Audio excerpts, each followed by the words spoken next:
friend Don Costa introduced him. He became his producer. So we're down in Miami. He's doing a movie. He calls me up. He says, "Kid, come on, have dinner." I go and have dinner with him. This is like 67. For 60 years, Paul Anka kept his mouth shut. He watched everything. He knew the secrets. He saw things that would shock the world. But now, at 84 years old, he's finally talking. And what he's saying about Frank Sinatra will change everything you thought you knew about the legendary singer. Picture this. It's February 1968. A quiet dinner at a fancy hotel. Frank Sinatra, the biggest name in music, looks across the table at a young Paul Anka. Sinatra is 52. Anka is just 27. And then Sinatra says something that stops everyone cold. "Kid, I'm done. One more album. Then I quit." The room goes silent. The mob guys freeze. The Rat Pack crew stops talking. Even Sinatra's bodyguard doesn't move. Then Sinatra looks right at Anka and says, "You never wrote me that song." Those words would haunt Anka for years, but they would also lead to something incredible, something that would make both men immortal. But before we get to that story, you need to understand who Paul Anka really is, because this isn't just some random guy talking about Sinatra. This is someone who lived through it all, someone who saw the dark side of fame and survived to tell the tale. Paul Anka was born in Ottawa, Canada, in July 1941. His father came from Syria with just $15 in one suitcase. He opened a tiny restaurant where they served spaghetti for 45 cents. Little Paul grew up in that restaurant. By the time he was 7 years old, he could name every important politician in Canada. He watched his father work 18-hour days. He learned how to hustle, how to work, how to survive. The family lived in a small 2-bedroom house, 5 people crammed together. Canadian winters are brutal. It gets so cold that it hurts to breathe. Paul would practice singing while wearing mittens because the house was freezing. They didn't have much money. But his father's doctor, Ivan, his mother's Lebanese lullabies shaped him into something special. At 12 years old, Paul walked into high school with a borrowed guitar that cost $14. He told everyone he was starting a band. He called it the Bobby Sockers. He got 2 classmates to join him. They practiced in his basement next to crates of tomatoes. Sometimes they sang until 2 in the morning. Paul taught himself piano from an old beat-up book. He wrote lyrics during math class. By 13, he had written 27 songs. Think about that. 13 years old and already writing dozens of songs. His music teacher remembered him as unstoppable. Once, Paul wanted to perform at a club in Quebec, but he was too young. So he took his mother's car without a license. He drove across the river. He convinced the doorman to let him sing for free. He performed a song he wrote himself and won $25. The police gave him a warning, but everyone else saw a kid who would never give up. Every Sunday, Paul sang at church. He learned old hymns and weird time signatures. He mixed those with music he heard late at night on the radio. The result was something nobody had heard before. One judge at a contest called it weirdly hypnotic. By 1955, when he was just 14, Paul was performing everywhere. In 6 months, he did 42 shows. Once he performed at halftime during a football game. 19,000 people clapped along. A newspaper called him the pint-sized Sinatra. At 14, he was making 60 Canadian dollars a week. That was 3 times more than other kids got as allowance. Then came the soup cans. This is where it gets wild. In 1955, Campbell's Soup ran a contest. Send in 1,500 labels and win $100 plus a free ticket anywhere in North America. For 3 months, Paul dug through grocery store dumpsters. He filled 12 sacks with tomato soup labels. His sister helped him glue them onto entry forms. In May 1955, he won. He chose Los Angeles. He hitchhiked 18 kilometers to a record company. They said no, but he saw the famous Capitol Records Tower for the first time. He told himself he'd be inside it one day. That Christmas, Paul shocked his parents. He didn't want to go back to school. He wanted New York. His father gave him 6 months to get a record deal. If he failed, he had to come back and work full-time at the restaurant. On January 1st, 1956, Paul got on a train with $500 and 2 suitcases. It was a 16-hour ride to New York City. He was 15 years old and chasing a dream. On day 53 of his 6-month deadline, he auditioned for a music producer named Don Costa. He sang a song called Diana. Costa listened to the first verse. Then he stopped him and called everyone into the room. By the end of that hour, Paul had a contract. They offered him 2 cents per record, twice what new singers usually got. The story spread across the record label. From that day on, any surprise hit was called a 5-minute miracle. Diana was recorded in May 1957. It came out in July with no ads and no posters. 3 weeks later, it was playing on 83 radio stations. By September, it hit number 1 in 6 countries. It sold 9 million copies in 18 months. In Britain, it stayed at number 1 for 9 weeks. It sold over 1 million records there, beating almost everything except Rock Around the Clock. In Canada, vinyl plants ran 24 hours a day just to keep up with demand. Before the song became huge, Paul had booked a show in his hometown. It was October 1956. The crowd turned on him. They thought he was faking. They booed him. They threw coins at him. He ran off stage. "I'm never singing in this town again," he told the promoter. He kept that promise for 25 years. He didn't return until the city gave him an official award in 1981. He said that night had killed his childhood. By 1959, Paul was flying non-stop. His passport showed he had traveled almost 150,000 kilometers. London in January, Sydney in March, Tokyo in June. He was 17. He still needed an adult to co-sign his shows, but he earned $15,000 a night. Some nights he made more than Sinatra. His fans screamed so loud they threw shoes on stage just to touch something near him. In Cuba, police had to ban high heels because of him. But Paul wasn't just singing, he was learning the business. In 1958, he noticed European record deals paid better, so he renegotiated. He got more money overseas. He also demanded to keep his publishing rights. That meant every time someone played his songs, he got the money, not the record label. By 18, his songs had earned $2.5 million. He used the money to buy a Las Vegas lounge and an apartment building in Montreal. He couldn't legally drink in either place, but he owned both. Then everything changed. In August 1960, 4 young men from Liverpool stepped onto a stage in Hamburg. The Beatles were being born. Within 3 years, the Beatles and the Rolling Stones had 8 number-1 hits, and while they soared, Paul Anka faded. Every new song of his fell short. His record label cut his money, then dropped him. They said they wanted younger voices. Anka was just 21. Just 3 years earlier, he had sold 13 million singles, but by spring 1963, his sales had dropped 80%. Radio turned its back too. Almost overnight, teen idols were out. Anka wasn't even 22, and already people saw him as old news. Most singers would have vanished. Anka didn't. He walked into his record company's New York office in December 1962 and did something wild. He handed them a check for $250,000 and bought back every song he'd ever recorded with them. Executives laughed. They called it a waste. But Anka knew better. By 1970, commercials and re-releases of his songs pushed his catalog to $15 million.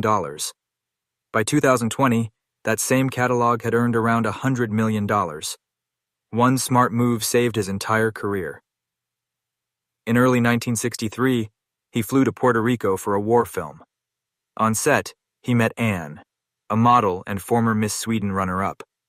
For the next year, he wrote her letters from airports. On February 16, 1963, they flew to Paris and got married at 2 a.m. inside an airport lounge. Guests drank expensive champagne. Their wedding cake came by plane from a famous restaurant. Frank Sinatra sent a telegram that read, "Kid, you're crazy, but congratulations." Life magazine ran 4 pages on it. They stayed married 37 years and had 5 daughters. In November 1963, Anka signed for 6 weeks at the Sands in Las Vegas. He wasn't even 23. He was the youngest solo headliner in town. Sammy Davis Jr. coached him. No more teen ballads. Go big band.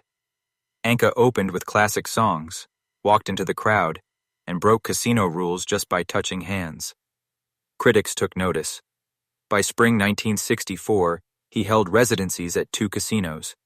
He had invented something new, the modern pop star Vegas residency. He would go on to headline more than 2,000 times there. Then came something nobody expected. Johnny Carson was about to take over The Tonight Show in October 1962. Anka pulled out an old tune. He gave Carson half the credit in exchange for half the royalties. That small 90-second theme played 5 nights a week for 30 years. Each performance earned around $200. Anka collected between $800,000 and $900,000 every year. Over 30 years, it brought him around $22 million. He once joked that those checks paid for college, weddings, and even tuxedos. By 1970, Anka was writing again. Locked in a New York hotel room, he wrote She's a Lady for Tom Jones. It took him less than 3 hours. Released in January 1971, it reached number 2 on the charts. It sold 5 million copies worldwide. Anka made $2 million in royalties. He later admitted he hated the lyrics and thought they were too sexist. But back in 1971, it proved he could still write hits. Now we come to the big moment. The moment that would change everything. The moment that would connect Paul Anka and Frank Sinatra forever. It's February 1968 again. That dinner. Sinatra says he's done. He's quitting. Anka can't stop thinking about it. 3 years later, Sinatra would actually announce his retirement. But Anka had already started working on something. On February 22, 1968, just back from Miami, Anka sat in his New York apartment. A thunderstorm hit around 2 in the morning. He rolled paper into his typewriter. Outside, the rain tapped in rhythm. He played a tape of a French song. He imagined Sinatra's voice. He started typing. And now the end is near. By 7 in the morning, he had 5 pages. The rain stopped as he finished. He called Don Costa. I got it, he said. Frank's goodbye. Sinatra recorded it on December 30th, 1968 in Hollywood. He did it in one take, 4 minutes and 35 seconds. When he hit the line about the final curtain, the drummer said everyone in the room felt it. It wasn't a song. It was his life. Then came the phone call. Mid-March 1969. Sinatra rang Anka from the studio. Kid, shut up and listen. He held the phone to the speaker. The orchestra swelled. Anka sat alone in his house and cried. The single came out on March 15th. In the UK, it stayed on the charts for 75 weeks. That song was My Way, and it changed everything. It made Paul Anka the youngest elder statesman in the music business. But he gave up the performer's share. Sinatra took it all. Anka only kept the writer's cut. By 1974, those royalties beat his entire catalog from 1957 to 1967. He used to say on stage, I created a monster who stole my baby. Still, the song gave him a second act. He moved from teen heartthrob to legacy builder. But what was life really like around Sinatra? This is where Anka's revelations get dark. From 1971 to 1976, Las Vegas was a jungle of secrets. Anka called it an honor code with teeth. Loyalty mattered more than anything. Lens was survival. He noticed that Sinatra's security wasn't regular hotel staff. It was handled by men with mob connections. These men didn't care about autographs. They only cared who you knew. People who talked about Sinatra's temper quietly vanished from gigs. Their union cards disappeared. One musician told Anka he got a telegram with one word. Remember. No name, but the stamp said, Hoboken, New Jersey. That was Sinatra's hometown. Anka also learned about what musicians whispered as the woman rule. If a woman was in Sinatra's circle, she was untouchable. In 1974, after a party, a young comic complimented Sinatra's date, just her perfume. The next day, the comic's 3-month booking disappeared. Gone. People started warning each other. Break that rule and you're done. At Sinatra's parties, seating charts left 2 empty chairs between him and his date. A quiet border nobody dared to cross. Life on the road was brutal. From 1974 to 1981, Anka was traveling about 150 nights a year. He once fell asleep during his daughter's school recital. He had flown overnight from a casino. That moment haunted him. Hotel records from 1976 show he only spent 48 nights at home in California. The pressure hit his marriage. His wife filed for separation twice. They finally divorced in 2000 after 37 years. Then came the tape nobody was supposed to hear. In the summer of 1985, after a weak show, a frustrated band member slid a tape recorder under the sound mixer. He hit record. What he captured was 11 minutes of pure rage.